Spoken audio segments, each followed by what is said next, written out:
के बंदा ने यकूब ने एक अहद बांधा।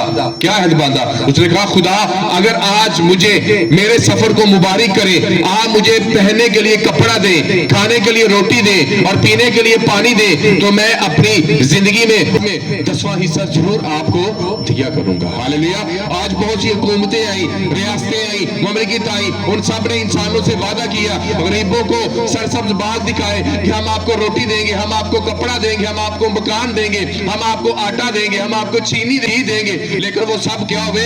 अपने एग्रीमेंट से मुकर गए। लेकिन मेरा और आपका यीशु जिसने हमें कहा कि किसी चीज की फिक्र ना करना, बल्कि मैं तुम्हारा यहोवा यरी हूं, जब तुम्हें किसी चीज की जरूरत होगी तो मैं अपना आसमान खोलकर तुम्हें हर एक चीज मुहैया करूंगा। हालेलुया। बशर्ते एक एग्रीमेंट बांधा गया। क्या?